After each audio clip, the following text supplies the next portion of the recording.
This tale is a fictionalized dramatization inspired by the tensions of a restless frontier. At dusk, the cowboy was for sale, and the woman who bought him had nothing left to lose. The auction was a twilight theater, horses shifting, blankets rustling, the smell of sweat and smoke rising like a slow breath across the arroyo. Merchants, half lawmen, half predators, stacked baubles on a rough table, nails, a tin cup, a coil of rope. Men with sunburned faces counted coins and made low jokes about the quality of the livestock. Beside the firelight, tied to a post with rough-thrown hawsers, Rowan Flintmore sat like a figure made suddenly small by the rope in the evening. His shirt was torn where the neck met the collarbone. His hands worried the cords with the habit of a man who had known more control than his present circumstance allowed. A narrower, more private wound ran across his shoulder, where he had been struck. The skin was already bruised a dull purple, and his breath came in a way that said he had lost more than blood that night. Elira Duskwind moved through the crowd like a shadow with purpose. She was 24, and the years had been unkind, but not entirely erasing the careful thread of her features. She wore a braided bracelet, an old thing of beaded leather and quiet silver, that had been braided by a mother's hand. She had sold many things to survive, but it was braided to memory. Tonight she carried the last of what she could barter, a handful of trade beads, a folded strip of cloth with a mother's scent, and the steadiness of a woman who had been accused and cast out, and who now understood that fortune comes barely and rarely, and must sometimes be taken.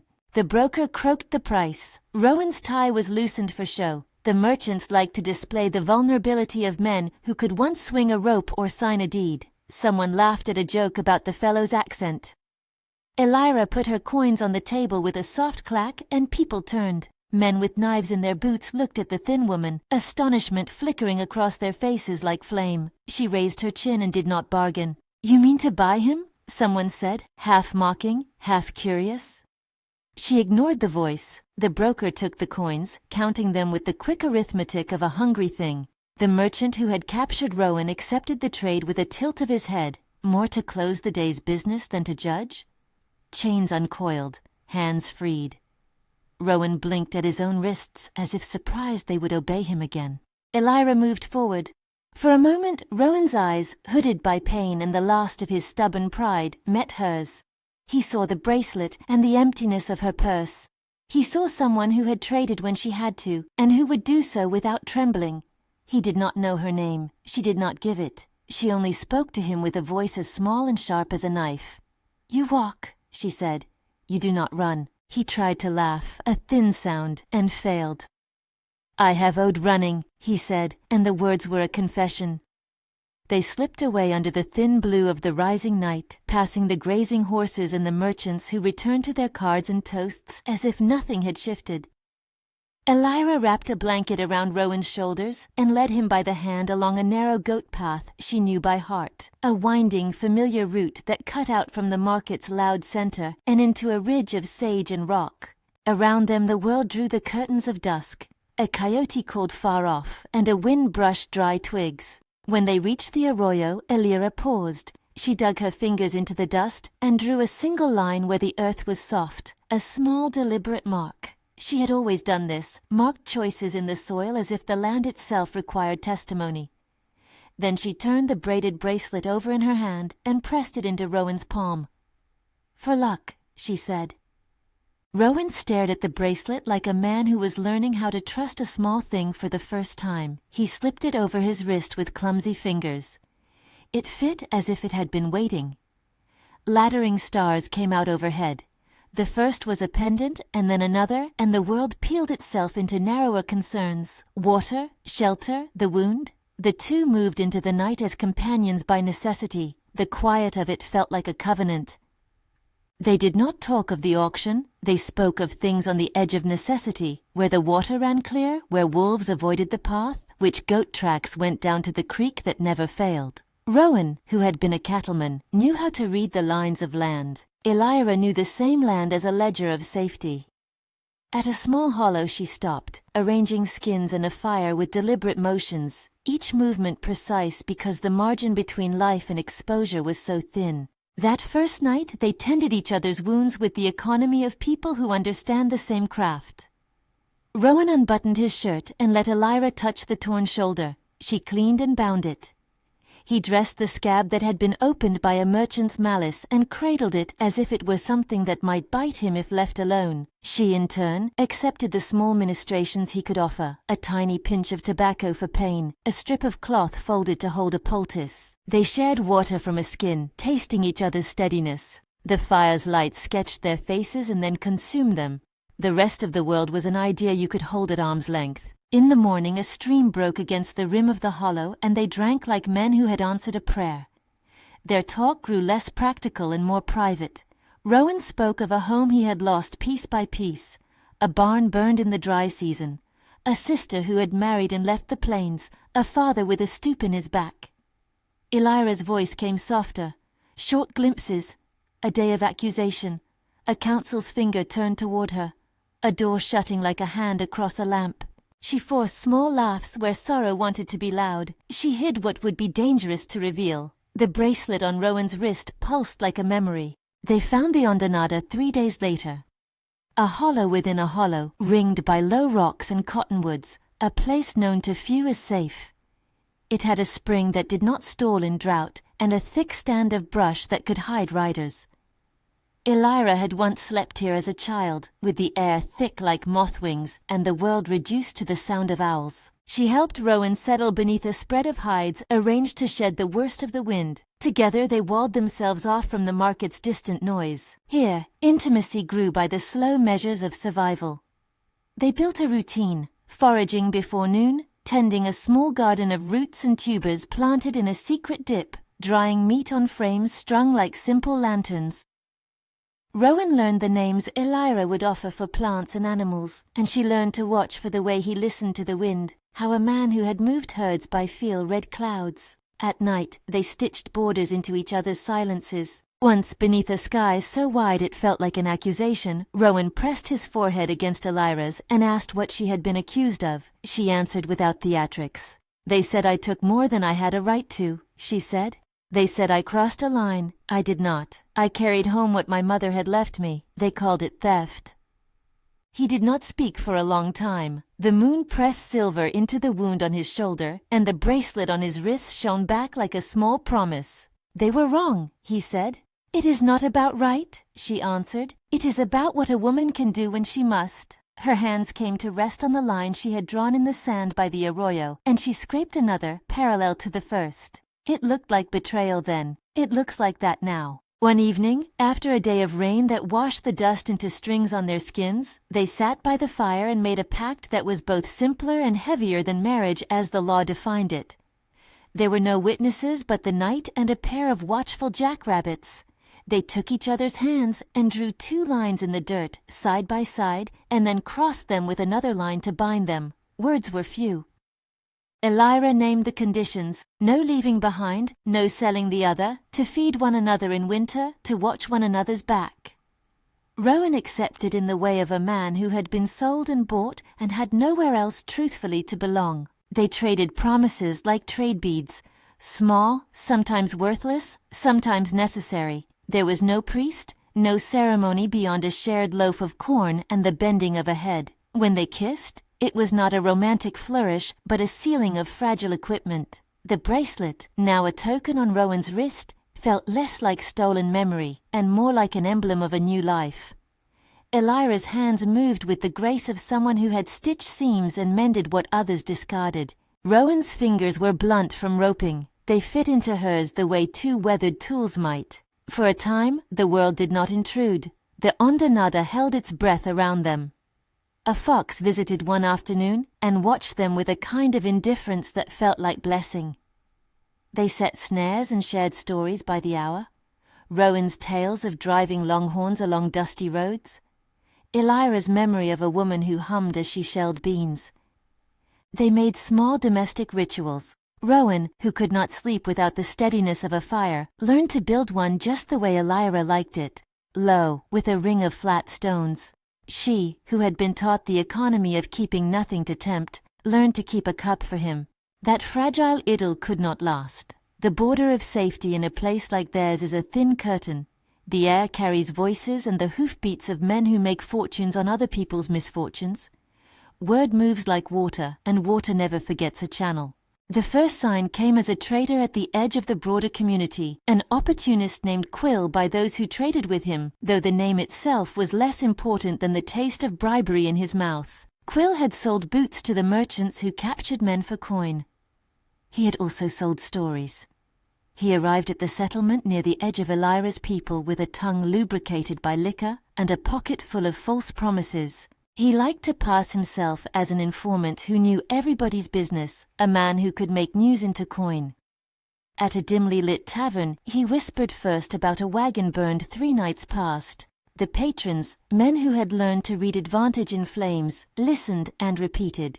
A woman who carried a child in a shawl said she had seen smoke on the ridge 2 nights before, and that a boy from a settler's homestead had been missing since. Stories unspooled, and Quill tightened the strings, adding a detail here, a description of figures with a blanket like Elira's, a scrap there, an accent he swore came from the Ondonada. The tavern men, who were already hungry for a simple tale of revenge, carried Quill's words out to their own kin. Rumors traveled faster when they were sharpened by interest. Traders, men who made their living between camps, moved like crows. They took Quill's tale and pruned it into something louder.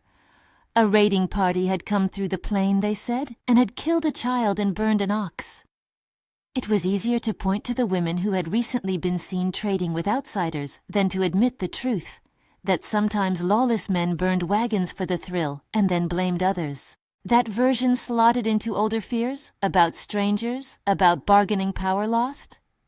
Among Elira's people the news reached like a spark. Some heard the thin rumor and hardened.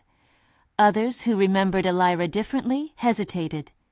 The council was called in a hall whose roof had been patched many times. There, beneath beams blackened by smoke and memory, voices rose and crossed in the kind of debate that could decide whether a handful of men sharpened words into war. Kiva, an elder whose age bent his spine but not his sense of what kept the social order, spoke first. He was not cruel, he was careful as a man bearing a wound. "We have been patient," he said, "but we are not blind. One woman's choices can expose us. If others buy what should remain within our control, captives trade leverage, then we lose what keeps us safe." Across the hall, Tawa, a younger leader who had seen too many caravans pass and who remembered a summer of bad harvests, answered with a steadier hunger.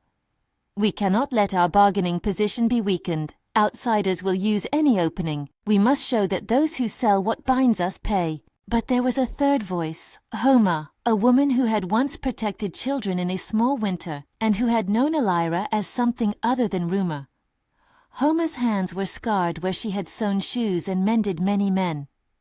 "You speak of leverage as if it is only metal," she said. "You speak of bargains as if they are made on stone. We threw Elira out for a time. We remember what took her courage. She did not do this for profit. She bought a captive with what she had. Do we not know what is left of conscience?" A fourth, softer voice rose. A man named Rane, who had been a scout and who had returned from the plains with eyes that never stopped looking. "We must be careful," he said. "Rumor is a fire. It eats where it can. The merchants are here, and thieves. We do not yet know if this is true. We do not yet know who started the fire of the wagon." The debate drew out in measured turns, each faction pulling at honor, safety, and precedence. The council had to weigh more than the single act of Elira. It had to weigh what the community needed to appear as to outsiders. If they were perceived as weak, lenient with traitors, they might invite more brutality. If they acted too quickly and unjustly, they would become the very violence they feared. Outside the hall, voices were not so careful. The renegade merchants who trafficked in the buying and selling of captives smelled the opportunity. A man named Clay, coarser, with a mouth like a rasp, had nothing to lose by pushing a story. He overheard Quill down in the tavern and decided a fuller tale would bring him profit. A homestead burned by men who had sheltered an outsider. A child lost to hands that had once been bought and sold. Clay slipped through the community like a cold wind and made sure his version reached ears predisposed to believe the worst. He added details, Rowan's height, the way Elira tied her hair, and presented them as fact. In a world where proof was rare, such conviction often carried the force of truth. At the Ondonada, the couple continued their small domestic acts, unaware that the net was tightening. They gathered roots, they buried a small iron pot when storms threatened to wash away their smell, and they practiced the old private ways of hiding a life. Rowan, who had been taught to believe that the worst things were behind him once he rode away from the auction block, began to recognize a pattern. Men talked in certain towns not merely to pass time, but to fashion the future. He felt the twitch of an animal in his chest, the sense that danger had teeth. One afternoon, a messenger rode into the edge of the Ondonada. He did not come to the hollow but to a ridge and shouted down, for that was safer than walking into a place that might be watched. Elira climbed to a vantage point and saw him for what he was, a lean rider whose horse bore the stamping marks of a trader's brand. The messenger, breathless, spoke in fast, clipped sentences. He had no love for Elira, and his voice held the flavor of one who had traded one rumor for another. "They say a wagon burned," he said, and his eyes flicked to Rowan. "They say the men were last seen by those traveling near your hollow. They say the blood was fresh and the dead were—" He stopped, unwilling to name what would drive oath from heart. Elira's face did not change. She had heard rumors before, and the way they curled into other people's mouths like snakes had taught her not to react until she understood the pattern. Yet she felt something like cold inside her, a small stone dropping into the hollow of her chest. Rowan stepped forward. He looked at the messenger with the distrust of a man whose life had once been measured in contracts and courts. "Who saw this?" he asked. The man named Quill. In the next breath, Clay's hand had been in it somewhere, and Rowan realized with a practical, angry clarity that this was a story man-made to serve the storymaker. Quill had no proof. He had only a narrative that might sell. "You will not send riders for what might be rumor," Rowan said, and his voice held a tired man's command. "If someone claims blood, they must show it." The messenger shook his head as if the question was naive.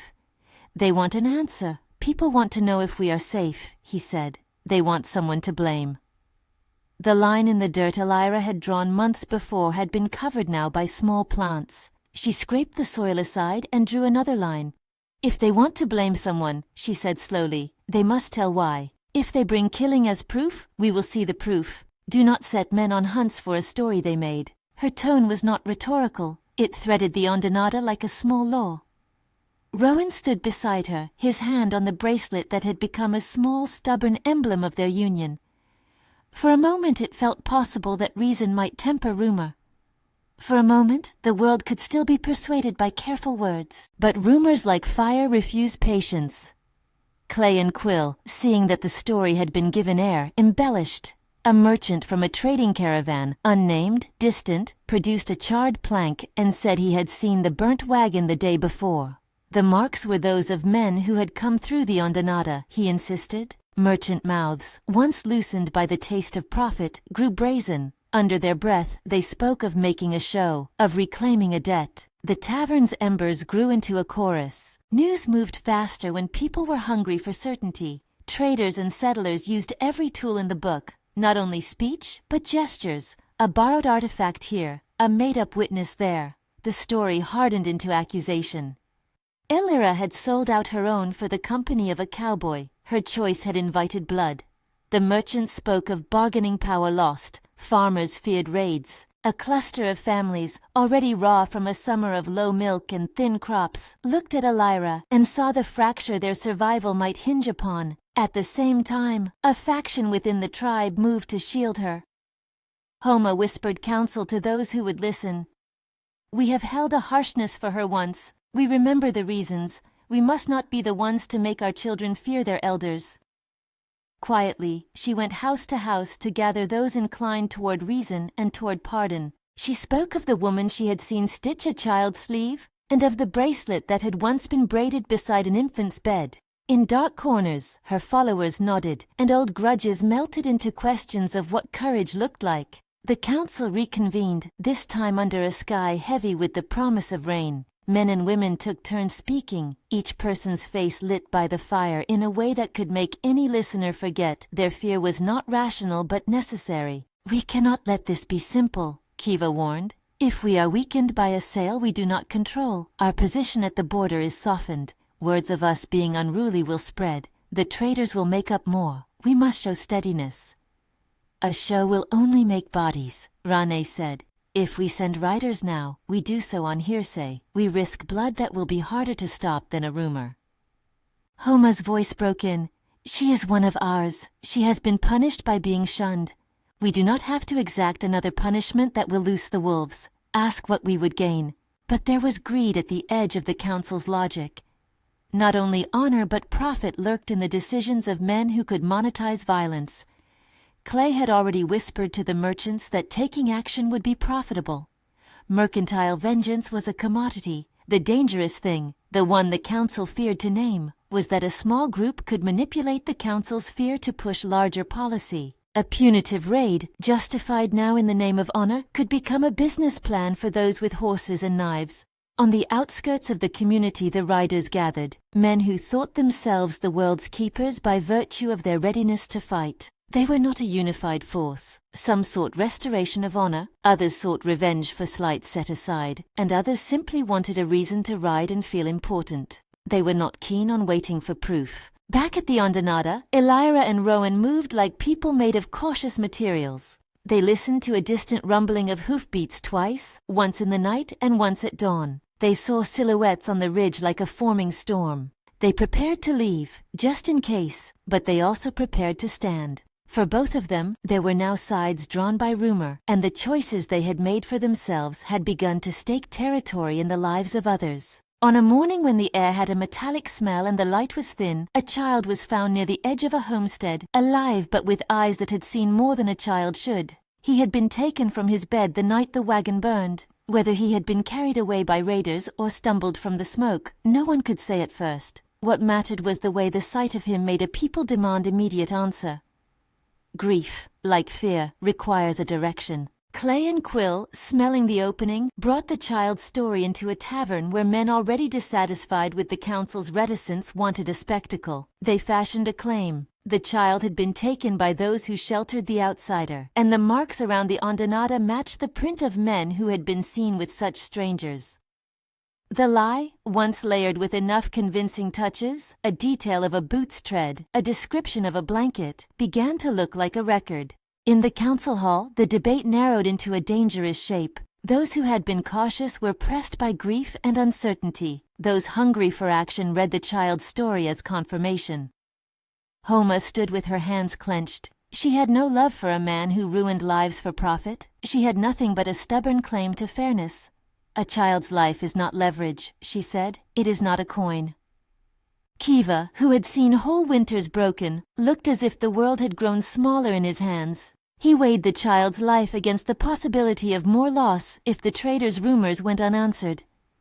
We must show the settlers and the merchants that when their lives touch ours, we are steady, he said, and the words were not neutral. They were the language of a leader who wanted to keep the community whole. By the time the sun dropped toward evening, the council had not decided the shape of a response, but the energy for action had been lit. Men who could not wait gathered horses, tightening straps and checking guns. Among them some answered only to their own sense of justice. Among them some sought to reclaim standing in a world where every man's name mattered. The skirmish that would follow would be neither fluid nor elegant. It would be clumsy and costly because it would be driven by rumor, by the need to do something rather than nothing. Elira, sitting with Rowan beside a shallow basin where they could wash their hands, watched the sky and felt the cool that precedes rain. She scrubbed at the bowl with a stick and drew 2 lines in the mud, as if that little act could make an order to the chaos. Rowan sat with his hand over the bracelet and looked at her with the quiet that had become their currency. "What do you want to do?" he asked. She looked up at the horizon where men had gathered like shadows. "I want to tell the truth," she said. "I want them to listen." He let out a breath that tasted like iron. "They will listen to what is loud. They will believe what fits." She did not answer for a long time. The wind came from the ridge and knelt to them. "If I go back and speak, they will see me as a woman who betrayed them," she said. "If I stay, they will say we have made their blood cheap." Rowan took her hand and placed it on the bracelet. "We do not get to choose the narratives of others," he said. "We only get to live our truth." The afternoon cooled into a gray that felt more like expectation than weather. From the ridge men came down in small groups, riders who could be mistaken for a hunting party but carried the sure weight of intent. Word, now sharpened into demand, had cut itself into the soft underbelly of the community and preyed upon its fears. Clay and Quill rode among them, offering direction, and the crowd that followed was less a force of law than a mosaic of motives. The first contact was awkward. A small scouting group encountered a caravan of traders who had come to the outlying settlement to sell salted beef and patched blankets. The meeting became a conversation, and the conversation frayed into accusation when a trader half remembered a sighting, and a scout named a place near the Ondinata. The talk grew louder. Someone threw a stone. A man's temper crested and a gun was pointed. Shots answered. Small violence has a way of stretching itself into larger claims. The trader claimed his goods were looted. The scout claimed he had seen men with blankets like in Quill's tale. That night, a family's barn went up in smoke. Whether that act had been an accident or a provocation did not matter by morning. The fire hardened into proof for the men ready to see it as such. On the edge of the Ondinata, Elira and Rowan woke to the smell of smoke on the wind. They did not yet know whose barn had burned. They only knew that the wind had brought a new fear, and that men rode not as neighbors but as instruments. Building their packs, they watched the ridge with careful private dread. For Rowan, the sight of men moving as a unit reminded him of other times when men called themselves righteous to justify action that was little more than appetite. For Elira, the pain was older.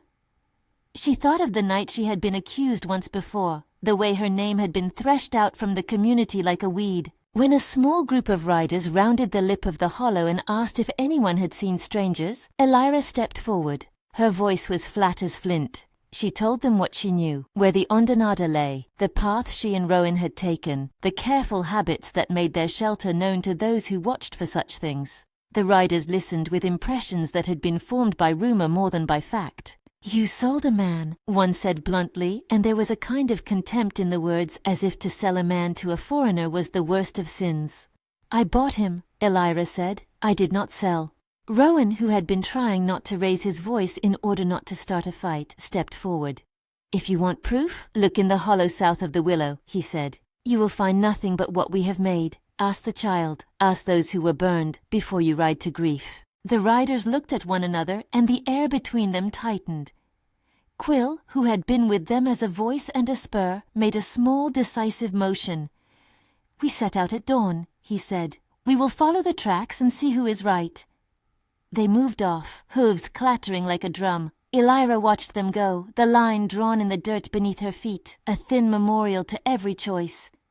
She turned to Rowan with a face that had learned the gravity of consequence. "They will not be satisfied by small truths," she said. "They want meaning to match their fear." Rowan put his hand over the line she had drawn. "We will not be dragged by their desire for vengeance," he said. "We will meet them with truth." But truth in a world of rumor is fragile, and a truth without allies is a single candle in a wind. As the riders crested the hill toward the settlement, someone in their number shouted. A voice rang out alarmed and raw. "They have set fires! They have taken a child!" The shout was small and precise and found purchase in a tired, hungry crowd. By the time the words reached the traders and the taverns, by the time Quill had painted in the missing edges, they would sound like certainty. Elira bent and traced 2 lines in the soil again, one for what she had done and one for what she had tried to save. The wind erased the softer parts. The lines remained. Above them the sky tightened. Men who feed on fear were already sharpening their words into weapons. The first shots that would widen into a war had not yet been fired, but the tinder had been laid. They watched the ridge until their eyes stung from the cold and the smoke. When at last riders began to return, some with news, some with faces pulled thin, their faces said the thing they feared to say aloud, that rumor had met reality, and that the question of who would bear the burden of blame had been answered, not by the council, but by the momentum of men ready to act. Inside the council hall, Homer's voice rose with a particular kind of exhaustion that makes an argument sharper. "Hear me," she pleaded. "Do not let the men ride where they will not be asked. We are not the merchants. We have a bargain with the land that is older than their tales." But when the men who had lost a child, or the merchants who had lost goods stood and demanded action, their grief drowned the older logic. At the edge of reason, a group moved to insist on a punitive party. A raid not necessarily to kill, perhaps, but to bring back proof and to enact a punishment that would satisfy the townsfolk. The decision that night was not unanimous. It never is in halls where people keep their reasons like bones. Some men left the council as if they bore a wound, others left with the pulse quickened as if they had claimed something. None of them left without thinking they had done what had to be done. Elira and Rowan packed what they could and waited for a knock. The choice to stand or to leave had become a public thing. Whether they would be judged by their people or by a band of merchants was no longer their call. They had made a private covenant, and now a public calculus would lay taxes upon it. At dusk they sat together by the fire, hands folded in a quiet desperation that was their own. The smoke made a thin halo around them. Rowan's fingers traced the bracelet at his wrist, and then the lines in the dirt. He thought of the auction and of the broker's smile. He thought of men like Quill whose stories could tilt the scales toward violence. "Elira," he said simply, a voice stripped bare, "if they come for you, not for justice but for show, what will you do?" She did not look away. "I will speak," she said. "I will show them what I did, but I will not trade the safety of others for my life. I will not be the match they claim to fear." They leaned their foreheads together and drew another line in the dust, not between two lives but joining two into a single mark. The bracelet clicked once as Rowan shifted his wrist. Above them the stars were sharp, indifferent, and infinite. From the ridge came the low thunder of a gathering. The riders were closing. The first skirmish had been clumsy and terrible. A barn had burned, and a child had been frightened from sleep. Men with knives had dared to play judge. The rumor had been sewn into fact before any proof had been gathered. The marriage vows they had taken under the moon would be tested not by tenderness but by steel and by the decisions of other people. Elira rose when the hooves drew nearer. The firelight caught in the beadwork on her sleeve and in the lines on her face. Rowan stood as well, the bracelet shining like a small stubborn oath. "Whatever comes," he said, half prayer, half promise, "we face it together." She nodded. "Together," she said, "together." They stepped out of the hollow as the first riders came down, dust billowing like breath. The riders slowed as they saw two figures stand where a camp had been. Faces looked for proof, and instead found two people. For a moment the world held its breath, and then someone shouted, a single word that could be taken in a dozen directions, and the air broke. The first gunshots were not a battle, they were a punctuation, a scatter of panic, a man falling, a horse rearing. Men in the crowd who had thought themselves ready for action found themselves moving without reason. The skirmish was a terrible, clumsy thing, full of misdirected blows and the small private griefs that make up larger losses. A trader lost an ox. A woman had her shawl torn. No glorious deeds were done. Only the slow accumulation of harm. When it was over, both sides counted wounds. The Ondinada had been trampled in parts. Tracks were muddied. A rider had lost a boot, and a child near the trading post still trembled, whispering of smoke. Clay and Quill eyed one another like men who had lit a fire and then wondered if they could control the blaze. The council, which had hesitated, now found itself facing what hesitancy sometimes produces, action that cannot be cancelled. At the end of the day, the question was no longer merely whether Elira had betrayed her people by buying a man. It was whether a private act could be permitted to threaten the fragile balance of bargaining and fear that kept the border from spilling into open conflict. Men on both sides counted losses as if they were debts. No one yet realized how big the ledger would be. Elira and Rowan sat where the line in the dirt had been washed thin by the day's dust. The bracelet at Rowan's wrist had a smear of ash on ash where smoke had curled over the hollow during the skirmish. He rubbed at it with the heel of his hand and looked up at Elira as if the stain might answer every question he could not yet ask. If you like these kinds of cinematic frontier stories, take a moment to like and subscribe. There are more tales of choice and consequence ahead. They sat a long while without speaking, listening to the slow work of the night. Around them the Ondinada breathed in, then out, as if the hollow were a living thing that might forget what had been done to it. The noise of the settlement had receded, the sky had thinned to slats of cold stars. Rowan traced the circle worn into the bracelet where Elira's braid had rubbed the silver. His thumb moved over the nick made by an old rope knot, and in that small motion he felt the shape of what they had sacrificed. In the days that followed, the story stretched like a skin over everything, tight, marked by lines where things might split. Traders came and went, and with each passing the rumor gained new edges. A ledger clerk in a neighboring post wrote a quick line for a merchant who paid for the details.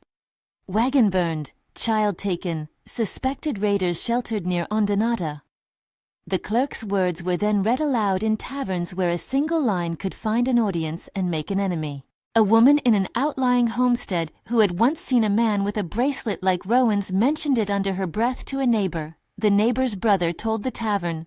The tavern's barkeep told a passing rider. The pattern was simple and hazardous. Small details, repeated by people with needs, hardened into accusation. Elira would have preferred reason. She had been shaped by small trades and small mercies. She knew how to keep a life from fraying. But the frontier did not always answer to careful hands. It turned on rumor. In one such afternoon, a traveler arrived at a lean-to near the settlement with charred wood and the stench of burnt meat nailed to his tail. He claimed to have found a smoldering wagon on a side road at dawn. He claimed he had seen footprints leading off toward the low cottonwoods where the Ondonata lay. He could not say whether the prints had been those of men or women, but he insisted they had been recent. Men who had already fed on the possibility of a grievance listened, nodded, and left with their jaws set. The council met again, and this time the air was hardly measured. It was taut.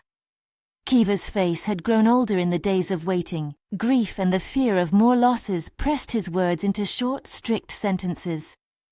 Tewa, impatient as the wind in June, spoke of deterrence and reputation.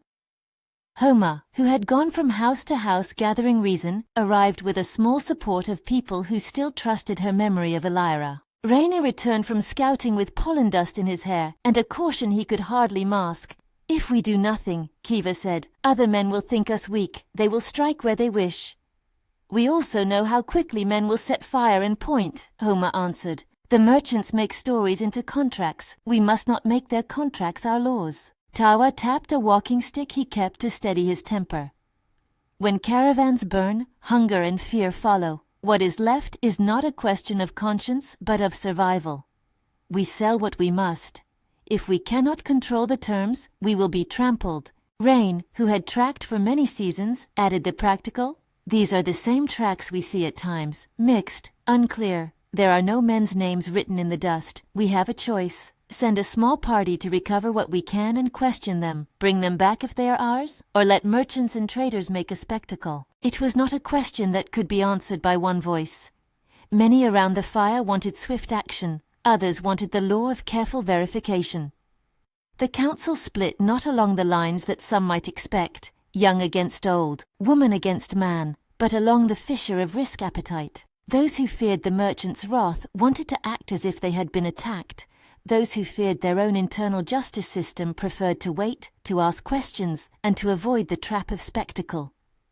That division allowed opportunists to act. Clay, who had a habit of seeing profit where others saw pain, did not wait for the council's slow calculus. He and a band of men that answered to him, not directly to the council, gathered horses under the pretext of recovery. They rode at night, a knot of riders with rope and a taste for finality. Quill rode with them as a guide of sorts, speaking loudly enough that his voice carried. He wanted the sensation of being part of action, because where stories were sold, action made profit. In his pocket, he had the memory of the tavern's applause. He wanted more. When Clay's riders reached the crest of the ridge above the hollow, they did not find a neat camp of sworn enemies. They found a broken fence line, a trail of disturbed small game, and evidence that someone had camped and then moved. In the darkness, a pair of riders caught sight of the glint of metal, the bracelet on Rowan's wrist where he had blundered in front of a fire, and mistook a reflection for intent. A shout rose, then a misspelled command, and a single figure spurred his horse forward with a yelp that spurred others.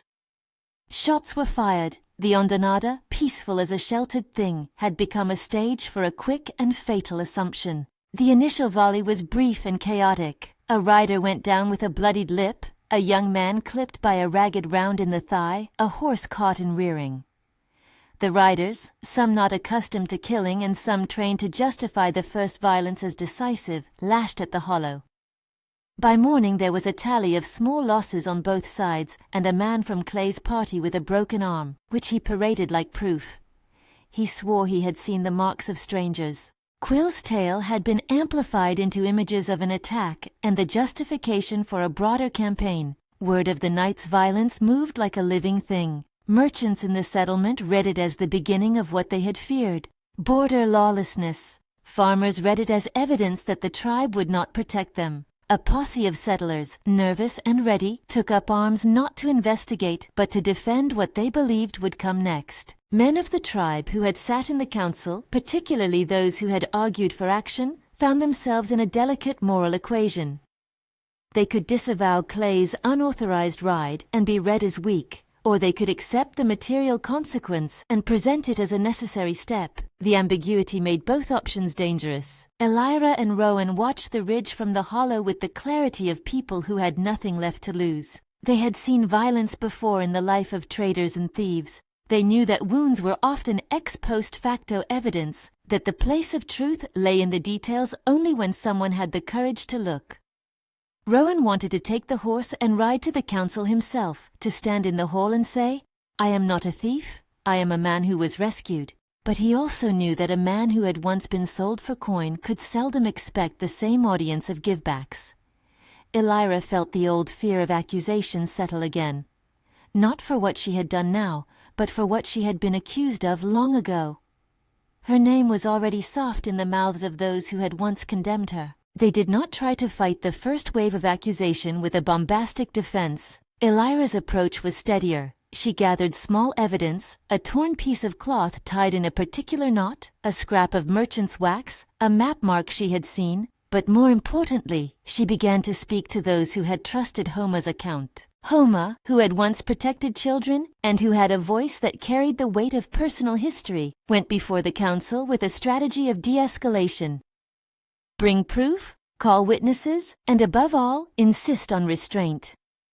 The reasoned case was one that asked for fiscal care. Evidence was cheap currency if handled well, but the more passionate voices in the hall wanted a public showing. The decisive provocation came, not from Elira, but from a burned-out homestead 3 miles away. A family had lost a small barn and some supplies in the night following Clay's raid. They awoke to flames, and though an investigation could have shown the fire's indifferent cause, lightning, a dropped ember, a drunken hand, Clay's party offered a simpler narrative. They had been burned by men from the hollow who took what they wanted and burned what they could not carry. The tavern filled with men eager to believe a neat story. Grief breeds hunger for cause and culprits. By the time dusk came, the settlement had formed a posse large enough to demand something from the tribe: justice, restitution, or bodies. In the council hall, Kiva sat with his jaw clenched. He had never wanted to be the instigator of war, but he had been entrusted with stewardship. Had he accepted a narrative of compromise and de-escalation, he risked being called a weak leader the moment deeper violence visited the settlement. The merchants demanded armor and retribution, the farmers demanded protection. Tawa and Rane argued for an expedition to intercept the settlers and prevent a rash act. Homa argued to meet them with truth. The divide birthed an idea neither side loved: send emissaries to parley at a neutral place, an old meeting rock by the arroyo, where men had sometimes traded words and never guns. Elira volunteered to go as one of the emissaries. She had no illusions about how she would be received. She knew her face had a history and that the bracelet might be seen as a mockery, but she also knew that her presence, unarmed and deliberate, might offer something no ledger could: a living witness to the limits of rumor. Rowan insisted on accompanying her. "If they see me with you, perhaps they will understand what it costs to call a life cheap," he said. They rode to the arroyo under a sky smeared with the gray of a day that could break open. At the appointed place, they found the settlers already forming a cordon, anxious and watchful. At their head stood a man named Harlan, a merchant's foreman, who had lost a small sum in the burned barn, and who welcomed any story that made their losses meaningful. With him rode Clay and the members of his party. Among them were men who had seen the hollow and wanted the satisfaction of order. And beyond them were young men with guns who had been fed a narrative and were hungry for it to be true. The parley began with a brittle politeness. Harlan, who wanted the law at his back, spoke first, his voice flavored with the exactness of ledger-keeping. "We have lost goods," he said. "Men have been hurt. We want reparations and proof. "If your people will not hand over who has sheltered raiders and burned our barns, we will take what necessity asks." Elira stepped forward and spoke without flourish. "You have patience to ask questions now, but you had less of it when your men were making stories," she said. "We have no interest in raising a war. We will help to find the truth, but we will not let your men turn our women into coin." Her words landed like a small cold stone. Harlan's jaw hardened. "You speak in riddles," he replied. "We speak in losses." Rowan, who had learned the language of deeds and receipts, addressed Harlan with a trader's clarity. "Show me the charred wood and the child in the tracks," he said. "Tell me every detail you have. If the tracks lead where you say, we will answer for what we find. If they do not, then your men have misdirected grief." Harlan hesitated only a breath. In that breath, Clay stepped forward. He had been waiting for the chance to turn a parley into a performance. He produced a burnt plank, the same plank the traveling man had shown at the lean-to earlier, and held it like a warrant. "This came from a wagon near the hollow," Clay said. "This has the marks of a hand like theirs. We found a scrap of cloth. Your people can give us little gifts, and we will return them to those who lost." Homa protested that the plank proved nothing. Rane asked for more: signs, names, witnesses. Tawa muttered under his breath about the impossibility of allowing men to pillage the fringes. The parsing of evidence was slow and often wrong in that place. The settlers wanted answers now. Clay and Quill wanted an opportunity to make good their reputations. When the handshakes were finished, and the parley had exhausted itself without resolving the deeper urge for retribution, a younger man in Harlan's party removed a handkerchief from his belt and, in a drunken, careless moment, dropped it on the ground near where Elira stood. The handkerchief had the monogram of a trading house, an emblem that suggested the man had been in places where goods changed hands quickly. Someone near Harlan claimed they had seen the same monogram at the hollow. That loose assertion, "one more Spaniard scrap turned into a story," was enough. The rest came with the speed of men who had made the decision to act before they knew why. A shout, an accusation, a man pushing forward. Suddenly a shot rang out. Not a battle, but a single collision. Harlan's young man had a gun. The gun was fired into the air. Someone else, thinking it aimed at them, returned fire. Horses reared, a child screamed in a nearby leaning house, and by evening 3 men lay with broken bones and one with a mortal wound. The border, so delicately poised, had tipped. The skirmish that followed the parley was neither noble nor strategic. It was a clumsy concatenation of mistakes. Men who aimed at shadows, horses that stepped on bodies, an ox that bolted and fell into a ditch. By dawn, a new tally had been made. 5 wounded on the settlers' side, 2 dead on the tribal side, and a merchant's wagon burned, not by careful men with a plan, but by someone who had tossed a torch too near dry grain in the confusion. The numbers were small compared to the wars of the plains, but each life lost was an anchor of consequence that would drag the region toward a larger conflict. Back in the council hall, the news came as if a hand had ripped a thread. Kiva's hands shook when he spoke. "We did not start this hoping to make heroes," he said. "But men have died. Our neighbors want answers. To do nothing might invite further attacks. To act boldly might make us aggressors in the eyes of the traitors." The paradox swallowed the room. No one wanted to be incorrect about which wrong would cost less. Homa, who had been saying the same words for weeks, now called for mediation. "Let us name a path of restitution," she said. "Find those who bear the fire, repair what is broken. We must not make our grief the drum for another campaign." Her voice carried the exhausted weight of a person who knows loss intimately. Tawa disagreed. "We cannot be lectured in moderation while our women and children sleep uneasy," he said. "We must make the settlers understand we will not be trampled." The choice crystallized into something that neither side trusted completely. A small punitive detachment, led by men with a token authority, would pursue the band that had burned homes and returned with proof. The intent was limited. The execution proved anything but. Clay's influence pushed the detachment into a posture that made it more likely they'd meet another party already primed for violence. The detachment also included young men from the tribe who felt a need to prove themselves, who had seen their elders hesitate and believed the only way to mark their adulthood was with action. Elira watched the decisions being made for her. She had not wanted to be a symbol. She had wanted the simple life of a sheltered pair and a garden of roots. But symbols have a peculiar power on a frontier. They fill a void and provide a target.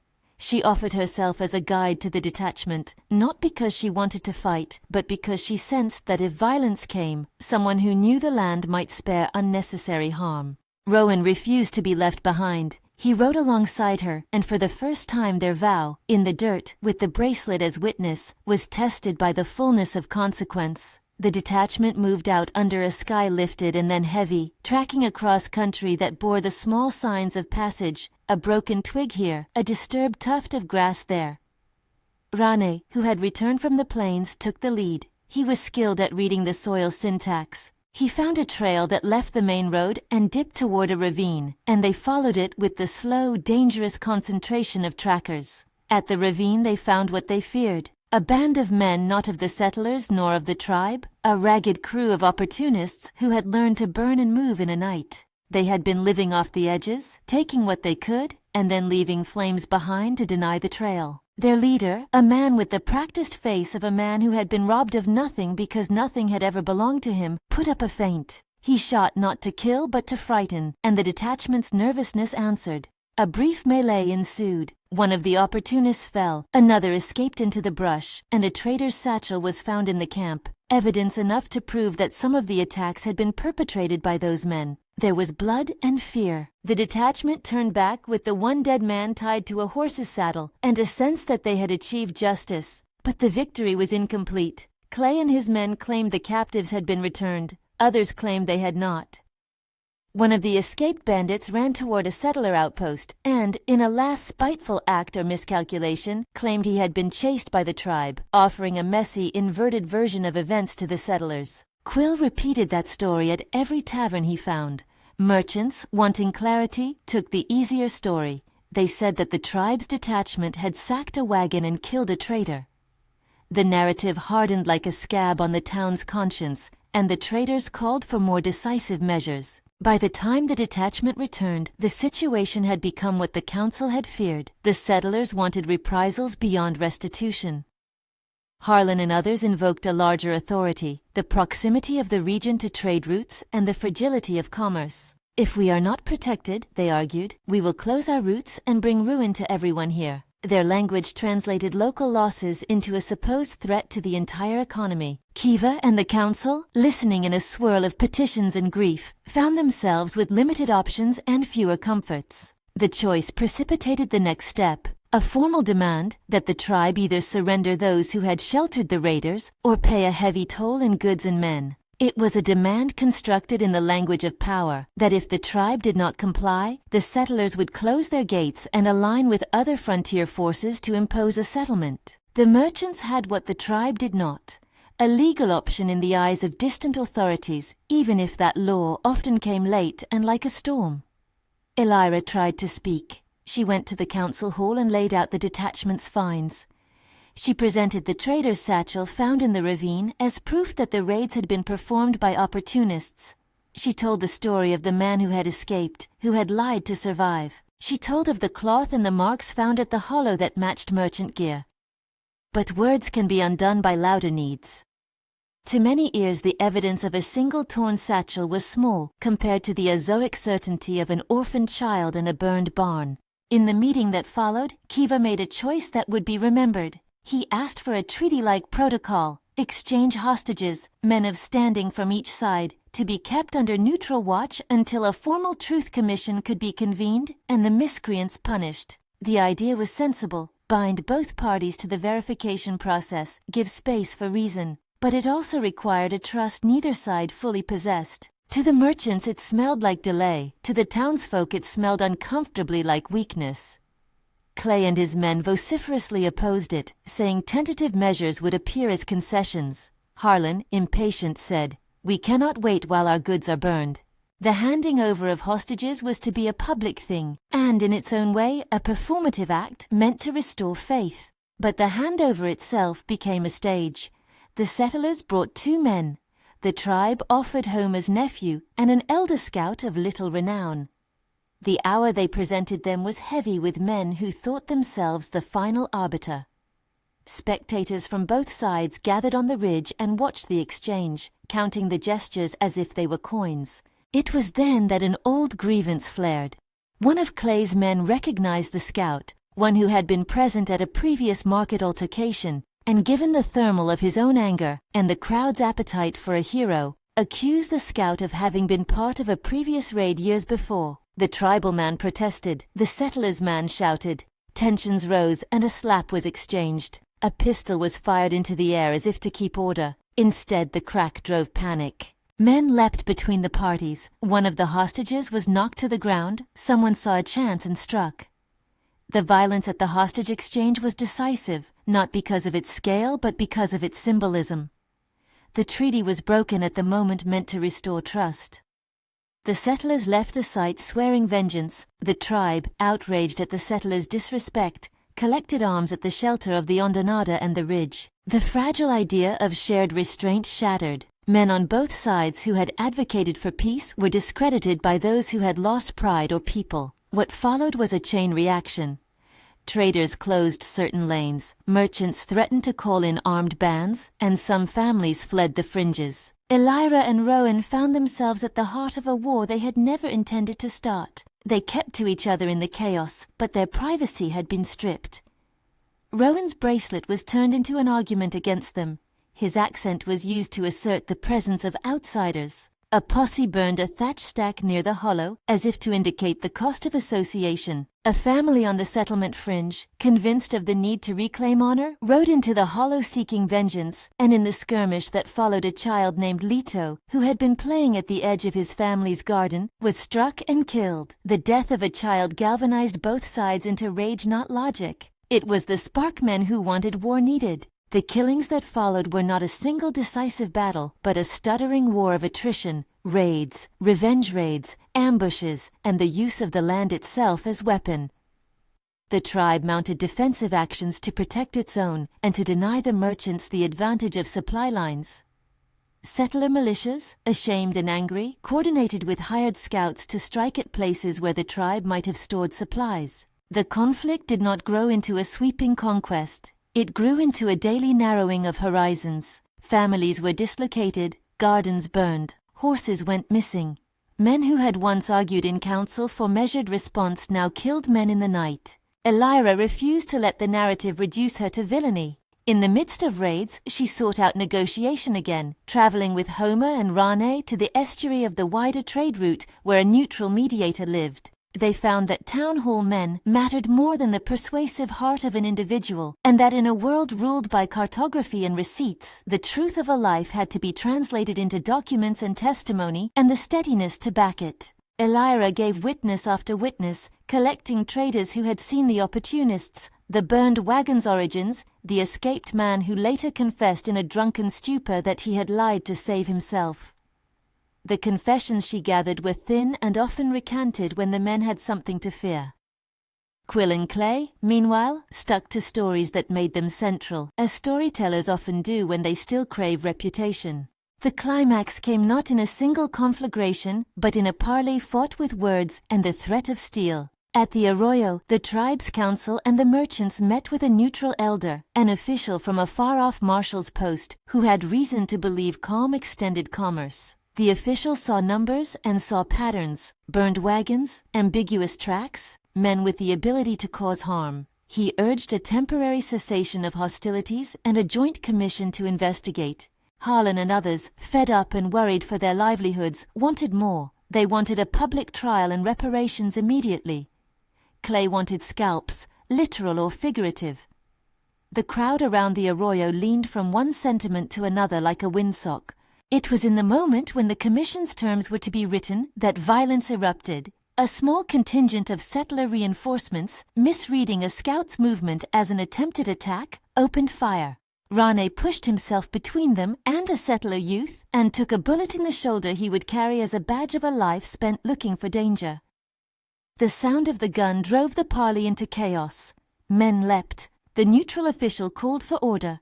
Elira, in the rush, stepped forward and pushed a settler child from the path of a horse, taking a blow to her arm that left a long, angry bruise. She did not do it as an act of heroism for posterity. She did it because in that moment she saw a human being more immediate than a story. Her action calmed, briefly, It was the human thing that reminded men of the cost. People crowded around the child and the woman who had moved on instinct. The mess of violence slowed. Harlan, seeing the woman who had saved a settler child, felt a weight shift in him.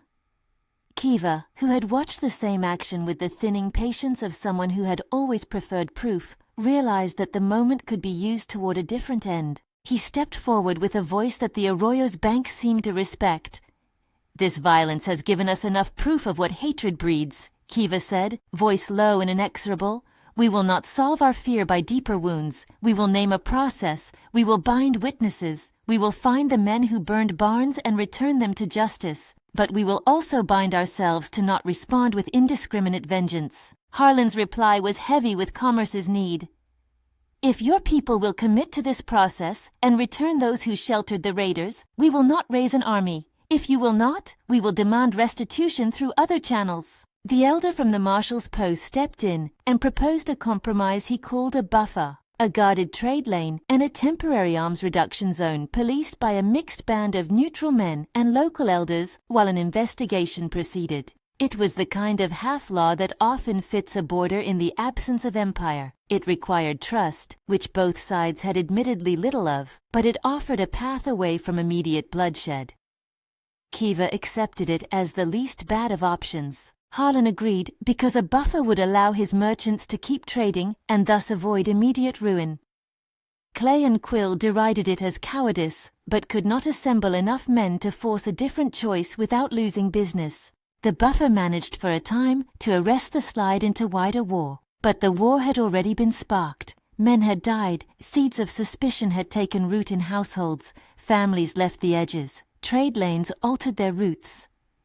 Clay and some hardliners on both sides refused to accept the buffer as anything more than a temporary hiatus. They remained a threat to the fragile peace. The conflict settled into a pattern of flare-ups and negotiations, a kind of long bruise rather than a decisive wound. The economy stuttered. Lives were remade. Elira and Rowan survived the worst of it, not because their love had protected them from consequences, but because their choices had made them symbols of both grief and reconciliation. Elira's bravery in the Arroyo was used by Homa and Kiva as evidence of goodwill when the Mixed Commission interviewed witnesses. Rowan's testimony about the burned wagon and the opportunists helped build a narrative of nuance, that sometimes outlaws created fires and then hid in the weeds, and that those fires could be harnessed by storytellers for profit. Their combined witness did not undo everything. Some families never returned. Some merchants closed their stalls. But the Mixed Commission, with evidence from captives, traders, and confessions given under oath in the presence of a neutral official, slowly assembled a record that blamed a handful of opportunists for the barn burns and exonerated much of the tribe from direct culpability. Still, the cost was painfully clear. The tribe lost several young men who had ridden with Clay's party or fired in the early skirmishes. Settlers lost a child. Families on both sides bore the memory of nights when the ground smelled of smoke and men went missing. The buffer held not out of trust, but out of exhaustion, the kind only war's proximity creates. Traders resumed a diminished commerce. Caravans took longer routes to avoid perceived danger zones, and the landscape itself retained the scars of conflagration in singed trees and blackened furrows. It was a small, localized war, not a conquest, but a wound that would mark future dealings. In the end, the most decisive shift was less about victory and more about narrative. The settlers and traders, chafing with the idea that their merchants might have profit in stoking a war, began to question the motives behind stories. Clay's influence waned as evidence mounted that he had exaggerated losses to feed his business. Quill's fabrications were exposed in a tavern confession that fledged into public testimony when a neighbor vouched for the truth of his drunken lies. Men who had been willing to kill for reputation found themselves shamed by documents and witnesses. Pride, as it often does, bent toward the law when the law promised a different kind of profit. Steady trade, not the frenzy of a war. Elira and Rowan, as witnesses and as living symbols, did not receive a triumph. They got instead something quieter, a fragile acceptance. Homa's campaign for measured justice won enough ears that she became the face of compromise. Kiva returned to the hall with fewer illusions but with a commitment to rebuild. Tewa, chastened by the deaths, took the hard lesson that a posture of permanent readiness could create the very enemy it feared. Rain, with his wounded shoulder, took to teaching the younger scouts to read dust more carefully, to ask 3 times before striking, to remember that a single misread sign could become a cascade. Elira's choice to buy Rowan and keep him was not erased by the war. It was reframed. Some called her brave, others called her foolish, and many called her a woman who forced the community to confront its own vulnerabilities. The title of traitor clung to her in certain corners, as labels do in small places, but many came to see her as someone who had acted out of necessity and then tried to remedy the violence that had followed. She did not regain every friend she had lost before the auction. Some relationships had been too frayed, but she kept the small circle that mattered. Homa, Rane, Rowan, and a few others who had chosen truth over spectacle. Rowan and Elira continued to live at the Ondonata for a time, tending to the small garden and restoring what the conflict had damaged. They buried the dead with the dignity that fields of grief demand, and they built small improvements, a new windbreak, a dug well that would spare future travelers' thirst.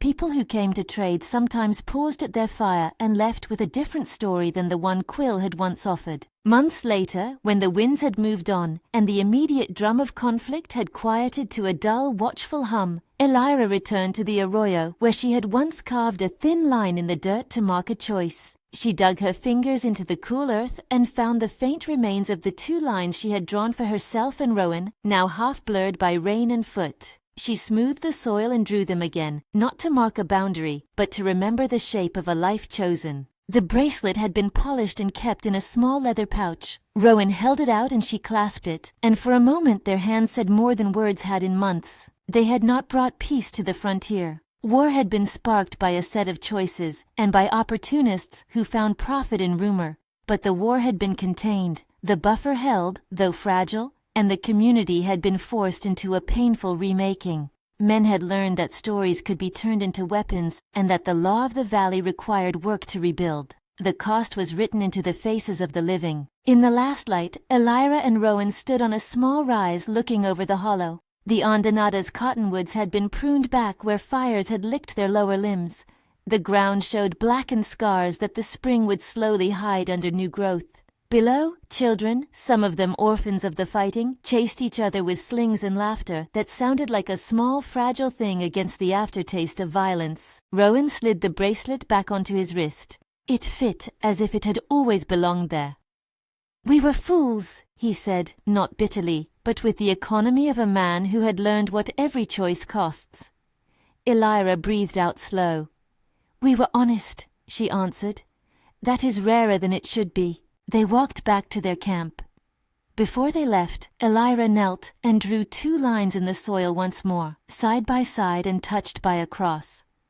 She scraped a small notch at each end, as if the land itself needed an heirloom of the choice now woven into its texture. Wind came and smudged the edges, as it always will. They placed a small stone at the meeting point, a white pebble Rowan had carried from the river, and left it there like a monument to the tender and terrible fact that decisions have consequences. Months would pass. Traders would return more slowly to certain routes. A new map would be drawn that mentioned risk.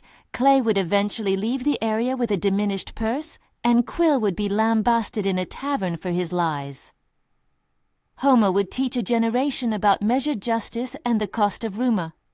Kiva would remain an elder who had learned how easy it is for a people to tear themselves apart. Rane would carry his scar like a reminder of the cost of being quick to judge. Elira and Rowan married in the way they had always been married, by promise and by daily fidelity, not by the sanction of a distant law, but by the bedrock of the choices they made. They did not become symbols of peace for everyone. They became instead a quiet story in the mouths of those who remembered the nights when the arroyo smelled of smoke and when a bracelet changed the course of many lives. On a late afternoon years later, a traveler passing by would find the small stone at the intersection of 2 faint lines in the dirt. He might pause, pick up the pebble, and read nothing of history but the evidence of human hands. He might not know the names of those who had stood there, nor the particulars of the bargains and betrayals and missteps. He might only sense, as anyone crossing a frontier can sense if they listen, that small things, an act of mercy, an embellished tale, the need to be believed, can set whole communities moving toward or away from violence. Elira and Rowan left their mark not as conquerors, but as people who had lived in the difficult seam between courage and consequence. The bracelet stayed with Rowan until his hair grew grey. They kept it in a small box when they slept. It became, more than a token, a reminder that love in a time such as theirs was never an escape from the world's demands, but a form of stubbornness in which two people persisted. The war that had been sparked around them never became a sweeping historical campaign. It was recorded in ledgers and letters, and in the memories of those who had lived through it. Some would tell it as a tale of betrayal. Others would tell it as a tale of a woman who refused to leave a man to die. Neither account contained the whole of it. The truth lived somewhere in the middle, in charred timbers, in a child's grave, in a bracelet's nick, in the lines drawn in dirt that the wind would sometimes, only sometimes, half erase. At dusk, the arroyo returned to itself. The camps faded into the landscape, as settlements often do, and the frontier kept its odd, patient rhythm. Elira and Rowan sat by a low fire, older now, hands knotted like weathered rope. They watched the stars come out, one by one, as if a slow reconciliation were being stitched into the night. If you read this and wonder what you would have done in Elira's place, what choice you would make in a world that asks you to trade safety for conscience, leave a comment. These are the questions frontiers ask of everyone who lives at their edge. Who do we become when we choose one life over the many?